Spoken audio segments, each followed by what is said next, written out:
born and raised in Denver, product of Denver Public Schools. Both my parents are homestead families in Colorado. I went to Thomas Jefferson High School. My dad said, "Hey, where are you going to college?" And I found a brochure. I go, "Well, I'm going to Colorado State." CSU was the best choice for me. It was sort of destiny. My dad was pretty phenomenal in that college wasn't a choice. It was the next step. I remember cleaning mud out of books from the Morgan Library in '97 from the flood. So that was sort of my first foray into volunteering. So I graduated in '01, and 9/11 happened shortly after graduation, and finding a job was a lot harder. My dad said, "You have a degree, you have a skill set, volunteer if you do nothing else." And the Red Cross was looking for volunteers, and slowly but surely started falling in love with the people I met and the mission. And, I started as an admin assistant here, and now I'm the Chief Development Officer. Being part of an organization that's impacting people and communities, not only here in the United States, but across the globe. The ability to stay here and change, make change in Denver, and be part of the change is really exciting. I was a C+ student with B abilities.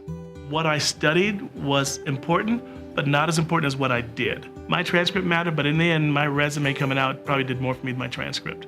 I've had, 4 careers. Each one now, when you look at it, seems to make sense why it led to the next. That is not just me. I would be foolish naive to think I did that. Someone invested in me, someone allowed me to make some mistakes, someone allowed me to do something foolish and gave me an opportunity. Someone like Dad said, "Okay, sit up, mess up, now go do something better." And I got to sit here, and it's all things combined. Young people want to give, philanthropy, getting young kids access. Service isn't about time or money. You gave someone access to something so they could be their true self. Knowing you had some role in that, and now you can see the impact in the community, that's huge. My dad was born in 1919, and then I think around 1937, he came to Colorado State, and he played football for Harry Hughes, like the famous Harry Hughes. Going to Colorado State University, I've met people who didn't really think like I did, and it's a great place to be exposed to different ideas, different ways of doing things. I didn't know kids from other parts of the world, other parts of the country, like literally none. You have these forks in your life that you run into, and I've been very fortunate that that was one fork that I went the right way. I do kind of feel like a little bit of a kindred spirit with John. And I've actually learned a lot from Pat. Pat's such an institution up in northern Colorado. Just a certain little bit of a sparkle and a glimmer in him, a professionalism, a drive. And I watch the way he handles people. I watch the way he handles his employees. He's a good man. He's a good man. To this day, I have a series of mentors that I still meet with. And they probably don't even know they're my mentors. We decide to purposely invest in young people. When I meet somebody from CSU, I immediately give them the benefit of the doubt. Why wouldn't you want to invest in something that's got so much energy? It's untapped. It's exciting because it's going to go somewhere, but you don't know where it's going to end up, but you still choose to invest because you know that's going to make the town better, the world better. It's exciting.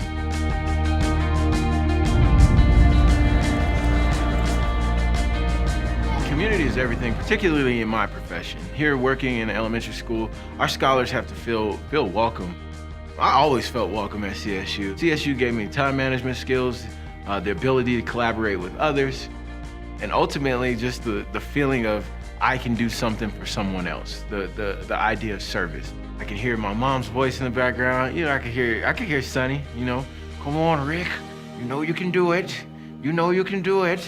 You know you're supposed to be doing something great for society." We only have 3 grades that are testing. What I do here is I push the needle for equity for our scholars. Give me a little fist pump, 4th grade. Where you at? Where you at? I got 190 kids counting on me every day.